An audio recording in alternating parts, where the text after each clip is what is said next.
dit la réponse à 11h50 ou 55, ça dépend de Ça va, 55, on arrête. Ok.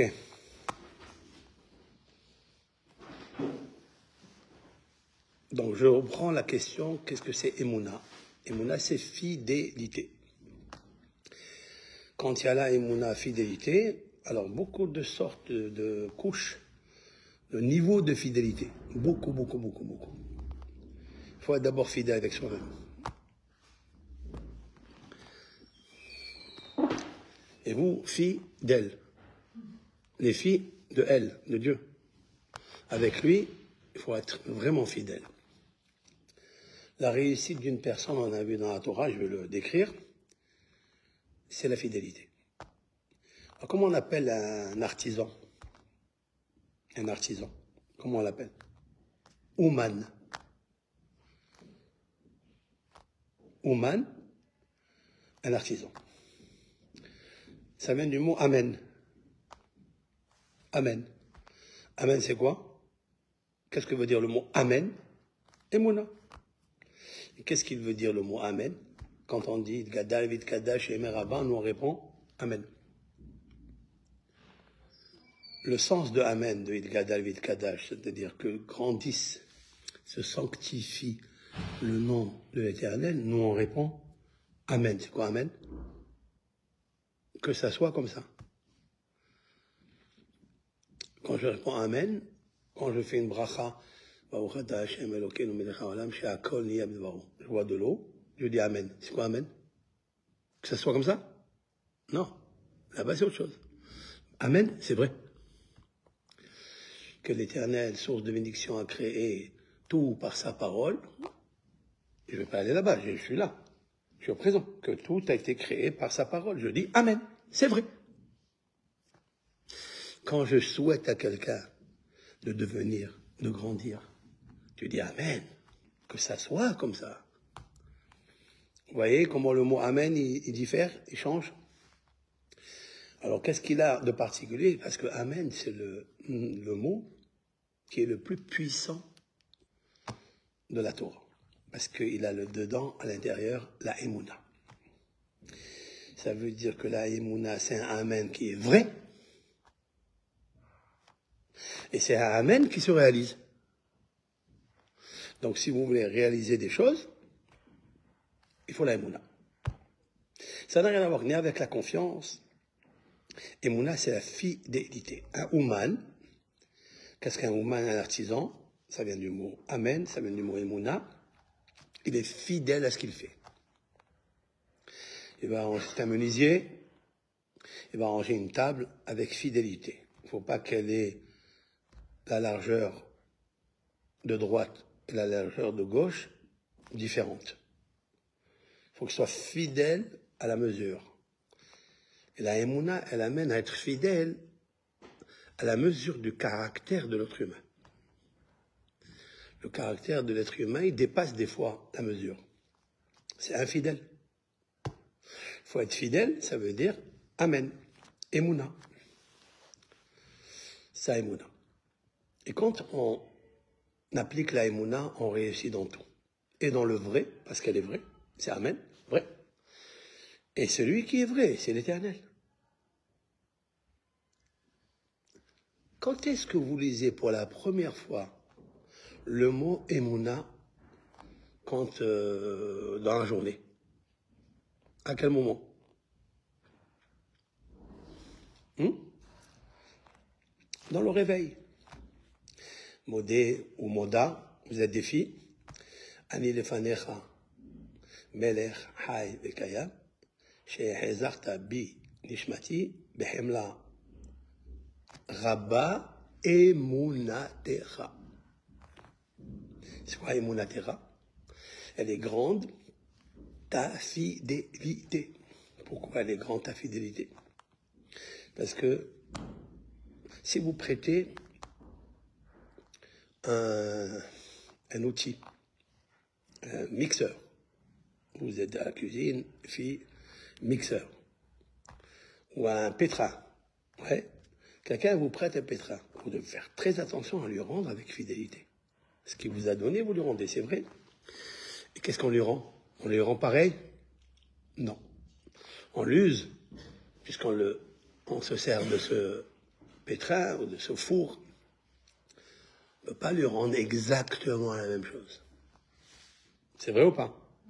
Tandis que Dieu, oui, il nous rend la neshama comme on lui a donné. Avant de dormir, je dis à Hachem, je vais te confier mon âme, garde-la bien et ramène-la moi exactement. Moi, toi, tu lui rends fatigué, exténué. Elle est complètement bouleversée des fois. Qu'est-ce que fait Dieu? Il est tellement fidèle. Je te remercie, Hachem, Idbarach, le maître du monde, qui m'a rendu mon âme avec une grande fidélité. Elle est grande. Parce que chez l'homme, elle est petite. Chez Hachem, Rabbah, elle est grande, ta fidélité. Pourquoi? Parce que je lui ai donné un vêtement usé. Et lui, il m'a rendu un vêtement neuf. Elohai, mon créateur, Neshama, Shenatata Bi, l'âme que tu m'as rendue ce matin, Tehorai, elle est pure. Peut-être hier tu l'as souillée, peut-être t'as fauté, t'as parlé la shonara, t'as été infidèle. Tehorai, Ata Berata, toi qui l'as créé, formé. Ata Yitzarta, tu l'as créé, formé, créé. Ata Yitzar, Ifahta Bi, tu l'as insufflé en moi. Ata Atid litela mimeni. Tu vas me l'apprendre demain soir. Atid, dans le futur, tu vas me l'apprendre. Ata Atid le Ahzira. Atid là-haut, tu vas me la ramener. Comment tu me la ramènes? Avec fidélité. Vous voyez que cette phrase-là qui contient 12 mots, c'est le temps juste de se réveiller de son lit, 12 mots. D'accord? 12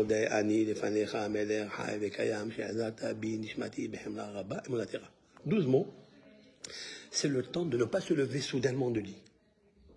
Quand on se lève, des fois, on se lève, c'est grave. Ceux qui sont dans l'hypertension, ils peuvent provoquer un malaise cardiaque. Qu'est-ce que fait Hachem?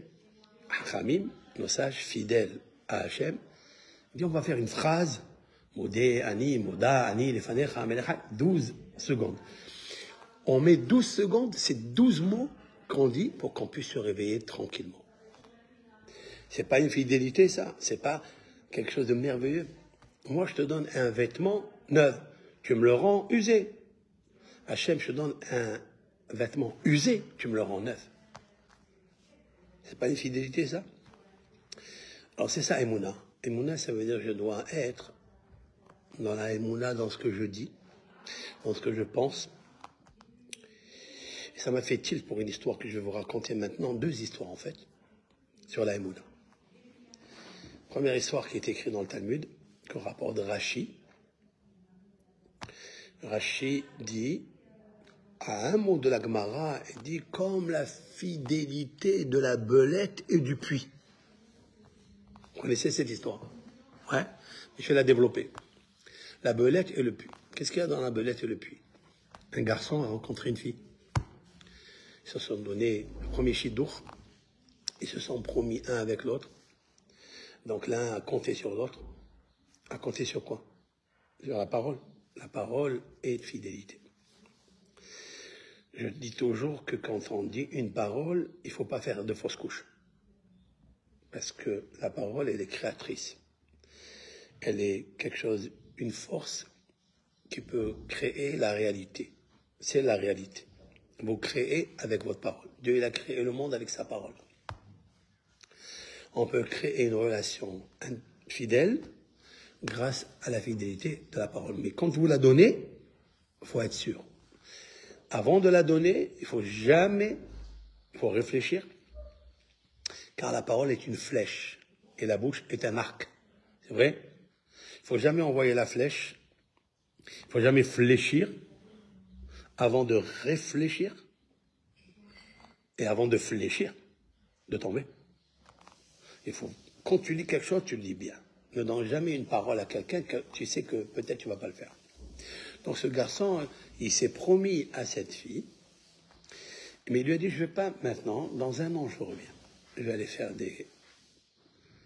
Il y a qui disent qu'il est parti faire du commerce, il y a qui est parti étudier, puis il est parti, il n'est plus revenu. Alors elle lui a dit, mais qui est témoin? Nous sommes dans une forêt, qui va être témoin que tu vas revenir? Alors il y avait un puits à côté. Toujours les shidduchim se font à côté du puits. C'est vrai? Lorsque Yaakov va chercher Rachel, c'est à côté du puits. Lorsque Isaac il a cherché, c'est à côté du puits. Tout est un puits. Eliezer, il est parti chez Rivka, c'est dans le Mayan, c'est là où jaillissent les bonheurs. L'eau est transparente, translucide. D'accord? Maintenant, il lui a dit d'accord. Il lui a dit ça suffit pas, c'est un témoin, il faut deux dans la Torah. Il y a une belette qui passe par là-bas. Il est parti faire ses courses. Il dit là-bas. Voilà la belette, elle est témoin aussi. La belette, elle n'a pas écouté. On n'a rien écouté. Oui? Le puits, c'est de la pierre. Il ne comprend rien. On peut les rendre témoins? Je vous demande la question. Est-ce qu'on peut rendre un animal belette qui n'est même pas conscient dans ce domaine-là de témoignage? C'est pas un être humain pour témoigner. Un puits, c'est de la pierre. Et quand même, ils ont dit qu'ils soient les deux témoins, le puits et la belette. Mais il a dit d'accord, je suis d'accord. Elle attendait, il n'est plus revenu. Plus, lui, il s'est marié.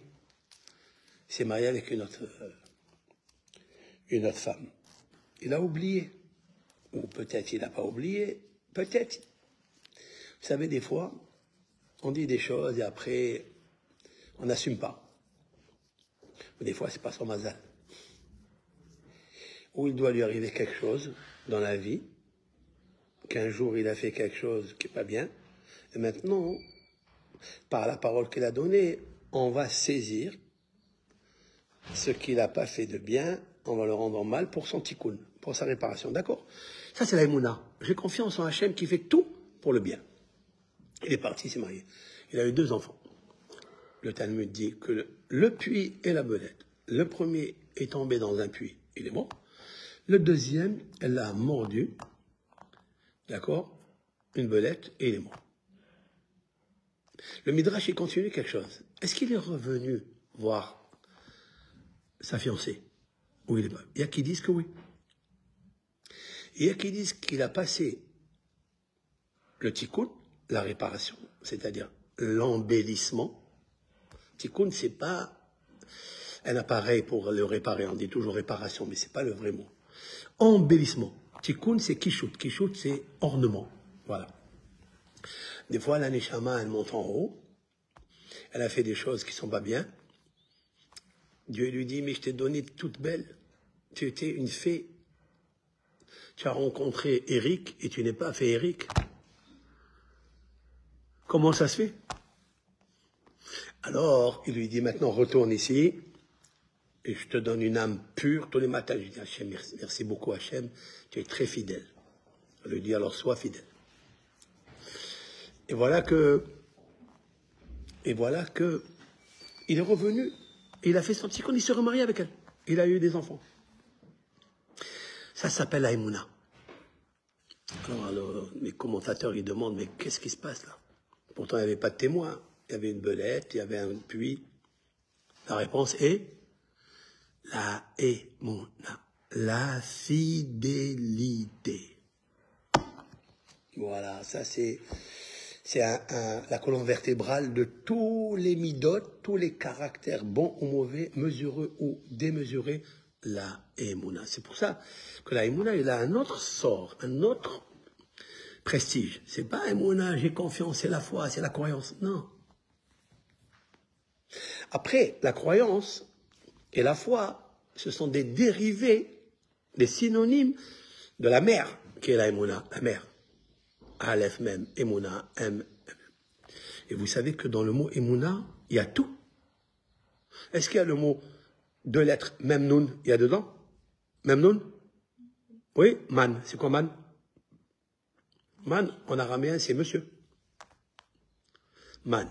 Il y a aussi la man, c'est-à-dire l'abondance. Man.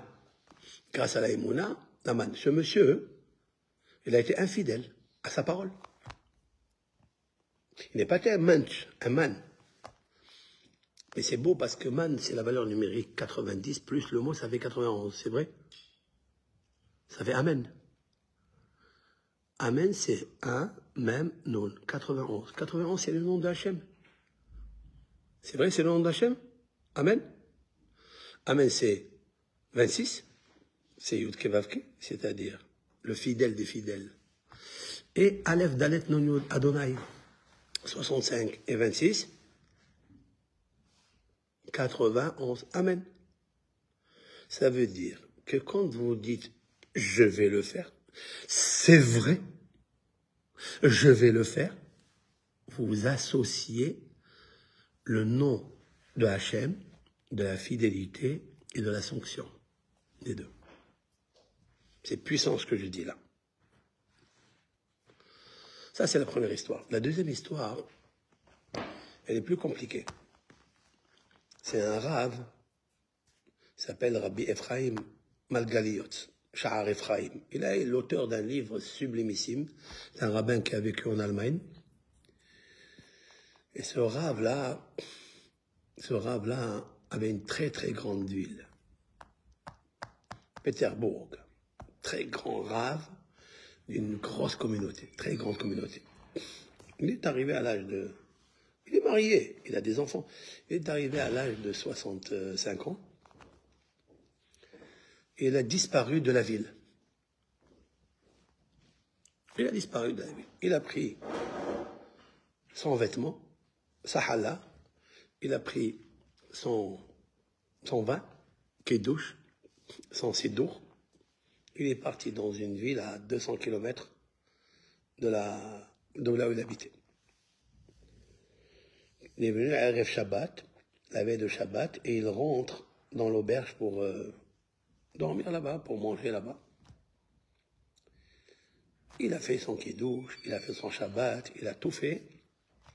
Samedi soir, comment on appelle ça, aubergiste, il voit qu'il ne descend plus. Il est où? Il monte et il le trouve mort dans son lit. Mort dans son lit. Il est baoul. Cet aubergiste, il n'est pas juif, mais il connaît une personne qui est juive. Il l'a appelé, il lui a dit, venez, vous avez un de votre communauté qui a passé ici le week-end et il est décédé, il est mort. Donc ce monsieur, il arrive, il voit la barbe, il voit le tzitzit, mais il n'y a pas de nom, il n'y a rien. Qu'est-ce qu'il a fait?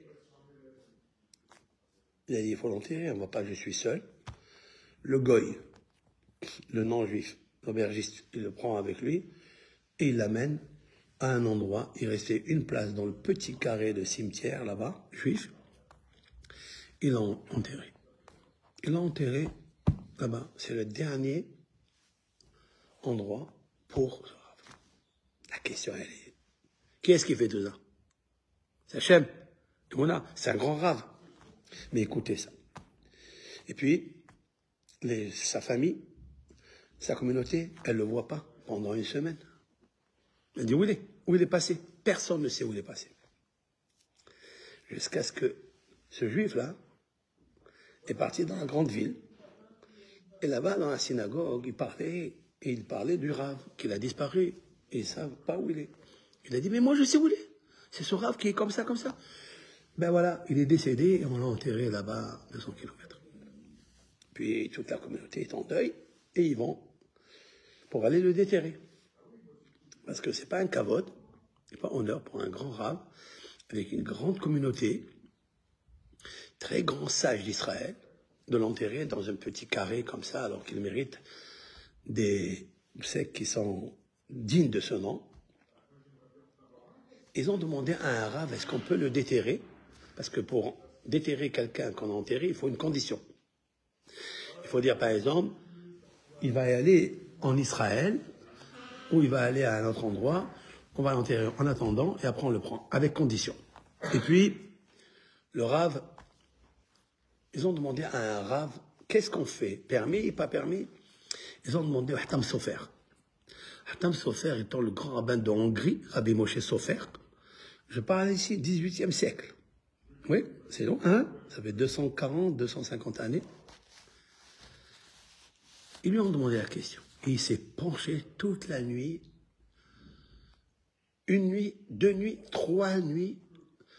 Il a apporté des responsables de là. Il s'est exalté pour la synthèse et de savoir si oui ou non on peut l'enterrer, le déterrer.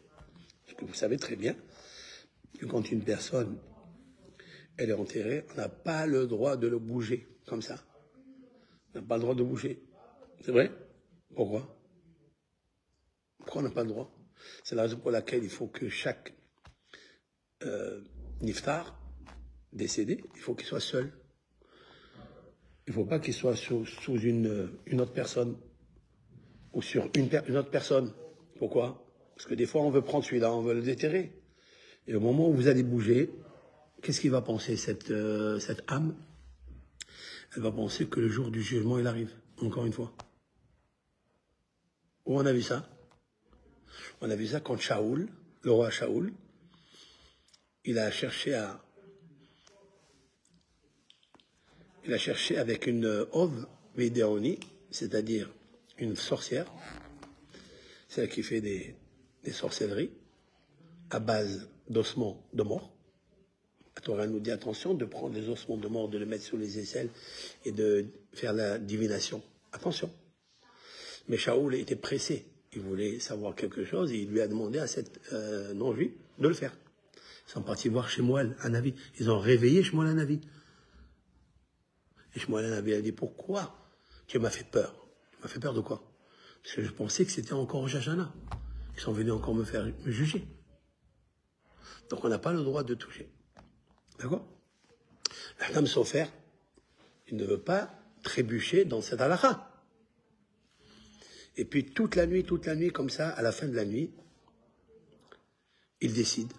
Conclusion, c'est un grand rave qu'on peut déterrer le rave pour cause d'honneur qu'on va lui faire dans notre ville, et le espédim, les oraisons funèbres, etc., etc. Il a décidé comme ça et il s'est endormi. Il n'a pas encore donné le verdict. Et lui, dans son sommeil, très fatigué, il y a le rave, Rabbi Ephraim Margalis, il lui vient dans le rêve, il lui a dit, Moshe, Moshe. Ils se connaissent dans la même époque. Il lui dit, Rav Moshe, ce que tu viens de dire maintenant, la conclusion, c'est vrai. Mais ne le faites pas maintenant. C'est dans 6 mois que vous le ferez. Vous gardez le corps là où il est pendant 6 mois, pas avant. Il lui dit pourquoi? Il lui a dit, regarde, je vais te donner un signe très très fort. Va voir. Dans ma vie, quand j'étais jeune, il dit le Rav, on m'a fait un premier chidour. Première rencontre avec une fille. Et je lui ai dit d'accord. Je lui ai donné ma parole. La belette et le puits. Je lui ai donné mon accord qu'on se marierait ensemble. Et puis, ça s'est pas fait. Et elle est restée, Be'ogmat Nefesh, triste. Très triste, cette fille. Elle est restée triste et elle ne s'est pas mariée. Par le chagrin, par tout ça, elle est morte. Elle est morte, jeune fille. Il lui a dit, regarde, la fille devant qui ils l'ont enterrée, c'est la fille qu'il a promis pour se marier. Vous imaginez un peu? Il dit, va voir, c'est incroyable comment Hachem, il a fait son tikkun, parce qu'elle est venue dans le ciel, son âme, elle est venue dans le ciel quand lui, il est décédé, elle lui a dit, écoute, tu m'as pas pris dans ma vie comme fiancé, alors que tu m'as promis, au moins tu sois à côté de moi, hein, dans ma mort. Parce que tu as promis, tu as sorti de ta bouche une chose pareille. C'est puissant, ça. Voilà ce que c'est la Emouna. La fidélité est une puissance qui existe cosmique. Vous savez qu'est-ce que c'est? Comment elle s'appelle la fidélité, la émouna? La Shekhinah. La Shekhinah, elle est d'une fidélité implacable. Ça veut dire que quand tu veux dire quelque chose, réfléchis plusieurs fois avant de le dire. Ne t'engage pas de dire « je vais te donner ». Combien de fois on dit à un enfant, on lui dit « écoute, si tu fais ça, je te donne ». Par exemple, à Pessah, il y a beaucoup de questions, beaucoup de réponses. Alors tous les enfants disent « moi je fais, moi je fais ». Et le père ou le grand-père, il dit « ah, tu as fait ça, je vais te donner un cadeau ». Et on oublie. Combien c'est grave. Ne dis rien. Si tu dis le lendemain, apporte-le. Tu sors quelque chose de ta bouche, c'est un vœu. Quand tu fais un vœu, tu as une dette. Tu veux être une vedette, paye. Que ce soit dans ta parole, que ce soit dans ta pensée. Comme la Gemara dit que il y avait un rave qui vendait des objets, des alimentations, etc., dans le Talmud. Et il est venu, comme un client, il est rentré, il lui a dit « combien tu me vends ce produit ?» Il ne lui répond pas, parce qu'il était dans la Hamida. Il était en train de faire la Hamida, la prière à voix basse, le rendez-vous spécial de 3 fois par jour avec Hachem. Il ne lui répond pas. Il dit « ah, vous pouvez me le vendre 100 €? Il ne répond pas. 200 €, parce que c'est important, il ne répond pas. 300 €, 1000 €, il ne répond pas. Quand il finit, il lui dit, combien tu m'as proposé la première fois? 100 €, prends-le. Parce que quand tu as dit la première fois 100 €, c'est ça qu'il y avait dans mon cœur. Ça s'appelle en hébreu, Vedover emet bilvavo. Celui qui parle la vérité dans son cœur, même dans son cœur. Il n'a rien dit. Mais quand tu as dit 100 €, même que tu as augmenté, je peux te demander plus. Mais moi, j'avais accepté dans mon cœur, que ça soit comme ça. Je suis fidèle à mon cœur. Vous voyez? Et comme la bouche, c'est la plume du cœur. Tout ce qui sort de notre bouche, il vient d'ici, de l'émanation. Il faut contrôler bien le cœur. Comme il a dit le roi Salomon, Mikol Mishmar Netzor Libera, de toute garde, garde bien ton cœur. Car de lui découle la vie.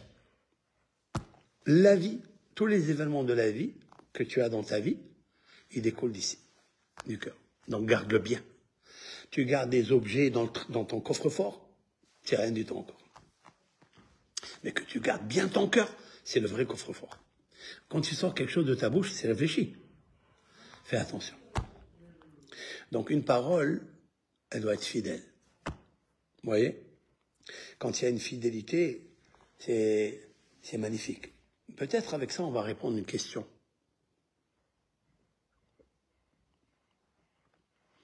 La question que Yaakov, il veut être enterré en Eretz Israël. Il ne veut pas être enterré en Égypte. Pourquoi il ne veut pas être enterré en Égypte, Yaakov? Qui peut me dire? Parce que, oui, c'est un endroit impur. L'Égypte antique, il y avait beaucoup d'idolâtrie. C'est une des raisons. Et justement, parce que les Égyptiens ont vu dans ce personnage Yaakov comme une déesse, comme un dieu. Depuis qu'il est venu en Égypte, elle était bénie. Il devait avoir 7 années de famine. Oui, quand il est venu à la 3e année, il a arrêté la famine. Et quand il arrive, le pharaon, il le voit, il vient, il est en extase devant lui. Et pourquoi il est en extase devant lui? Qui peut me dire? Parce qu'il c'est un homme, un personnage, un vieux? Non. Parce qu'il a vu que le Nil a débordé et venu jusqu'au pied de Yaakov. Avin. Il a dit, waouh, moi le pharaon, je pense que c'est moi qui ai créé le Nil. C'est moi le Dieu. Le pharaon disait, c'est moi qui ai créé moi-même et je suis le Dieu du Nil. Toute la bénédiction vient du Nil. Mais jamais le Nil a débordé pour aller s'agenouiller devant le pharaon. Jamais. Mais quand il a vu une vérité, il a dit, Yaakov, c'est un grand homme. Il a arrêté la famine 5 années. Il lui a tout donné. Il a dit à Yosef, à tous les Égyptiens citoyens du pays, tu leur vendras jusqu'au dernier centime. Le blé, vends-leur. Ils ont vendu leur maison, ils ont vendu leur or, ils ont vendu leur argent, ils ont tout vendu. Mais à Yosef, il lui ordonne de donner à son père, Mikol Touv Mitzrayim, de tout ce qui est le meilleur en Égypte. Et gratos. Parce que Yaakov Avinu, qu'est-ce qu'il a Yaakov Avinu? Fidèle. Yaakov, il est fidèle avec Lavan. Il travaille nuit et jour. Yaakov, il dit à Lavan, pourquoi tu me poursuis? Tu m'as trompé 100 fois. Je n'ai rien dit. Qu'est-ce que tu veux de moi? Est-ce qu'un jour, de ton troupeau, j'ai amené un agneau déchiqueté? Est-ce qu'un agneau a été volé par un loup, par un ours, un lion? Jamais. Est-ce que j'ai mangé un fœtus, d'accord, qui est sorti de la vache? J'ai mangé un? Je n'ai jamais touché rien du tout. La fidélité de Yaakov, elle est... Ça, la Emouna. Ça, on dit, Titane Emet le Yaakov. Oui, dans le texte, on dit, donne la vérité à Yaakov. Pourquoi? La vérité. La vérité, c'est Moshe, non? Torah Moshe Emet. Non, elle commence d'abord par Yaakov. Dans le travail, quelle fidélité il a eu avec Laban. Cette fidélité, elle sert. D'où on sait qu'il était fidèle, amen à âme. Le peuple a entendu et il a eu la fidélité. Amen, Emouna. Ils ont dit maintenant ce qu'il nous dit Moshe Rabbeinu dans Parashat Shemot pour sortir d'Égypte. Il faut croire à ce qu'il dit, c'est-à-dire avoir la confiance dans la fidélité de Moshe. C'est ça, Yaakov Emet. Vous voyez que la Emouna, c'est quelque chose de grand. Donc, M, celle qui veut devenir maman, il faut travailler ça. Ça veut dire il faut savoir où on va. Emouna, elle est grande. Maintenant, c'est très bien, Yaakov, il va décéder, mais il dit il appelle son fils, Yosef. Il dit, je sais que tu es patron de l'Égypte, il faut que tu demandes au pharaon de me sortir de là. Parce qu'il peut lui dire, moi, si le pharaon il ne veut pas, pourquoi il ne veut pas? Parce qu'ils veulent faire de lui une idole. Ils vont faire de lui un grand monument pour venir se prier, se prosterner et faire des incantations et faire toutes les divinations pour sortir de la richesse encore. Pourquoi ils ont pris Yosef et ils l'ont mis dans le Nil? Pourquoi ils l'ont mis là-bas? Qui peut me dire? Ils l'ont enterré dans le... Pourquoi? Hein? Pour aller? Non, mais c'est l'Égypte qui a fait ça. L'Égypte, ils ont pris Yosef, ils l'ont mis dans le Aaron, dans le zinc, dans un cercueil en zinc, et ils l'ont plongé dans le Nil. Pourquoi faire? Parce que Yosef, c'est le fondement de l'abondance. Comment on a l'abondance? La manne. C'est dans la Emouna. Oui? La Emouna, il y a le mot man. Monsieur, fidèle, abondance. Il était fidèle, Yosef, ou pas? Lorsque la tigresse, la femme de Potiphar, la tigresse qui l'a agressé, il l'a touché? Non. Pourquoi? Il lui a dit, toi, mon patron, je suis fidèle, il m'a tout donné dans cette maison. Et toi, tu es sa femme. Et il y a un bon Dieu avec qui je suis fidèle. Fidèle au pharaon, Potiphar. Fidèle à Hachem et fidèle que toi, tu es ma patron, je ne peux pas te toucher. C'est la fidélité ou pas? Ils ont dit, un homme fidèle, il a de l'abondance. Et alors, ils l'ont mis dans le Nil. C'est la source, la ressource de toute l'Égypte, c'est le Nil. Ils ont dit, on va mettre Yosef là-bas, le fidèle, qui va nous amener encore la fidélité, la bracha. Ils ont dit, son père, il va rester ici parce que les deux, ça va faire la plus grande économie du monde. Comme elle était. Parce que Yosef était là, parce qu'Yaakov était là, et Yaakov a dit, je te fais jurer. Il l'a fait jurer ou pas? Pourquoi il l'a fait jurer? Il ne croit pas à son fils. Et c'est que Yosef, il est fidèle. Il le fait jurer. Il n'a qu'à ordonner à son fils, Yosef, tu es mon fils, je suis ton père, et tu vas obéir à l'ordre. Tu vas obéir. Pourquoi il a fait jurer? Écoutez ça. Yaakov, il dit à Yosef, mon fils, toi tu es fidèle et moi je suis fidèle. Mais tu peux avoir une question contre moi. Tu vas avoir une question contre moi. Laquelle? Je sais que tu as dans ton cœur des chagrins contre moi. Le père Yaakov, il dit à son fils Yosef, l'homme fidèle, l'homme tzaddik, il lui dit, je sais que tu as quelque chose contre moi dans ton cœur. Quoi? Au sujet de ta mère. Ta mère, c'est Rachel. C'est vrai? Et tu as une question. Pourquoi, quand elle est morte, Rachel, tu l'as enterrée en pleine route avant d'arriver en Israël? Pourquoi tu l'as laissée à Bethléem, là-bas? Pourquoi? Tu ne pouvais pas la prendre? Pourquoi tu l'as laissée en dehors? Elle aurait pu être enterrée avec Yaakov. Ou dans la caverne de Marpella. Pourquoi, papa, tu n'as pas fait une chose pareille? Il lui a répondu, son père, mon fils, ce que toi tu sais, moi je le sais. Et ce que moi je sais, toi tu ne le sais pas. Il a dit, mais tu sais, c'était pas un jour de neige, ni un jour de Mistral, ni un jour de froid, c'était un jour d'automne, c'est un jour magnifique, de printemps, pardon, de printemps. C'est un jour de printemps, il faisait chaud, il y avait de la bonne air.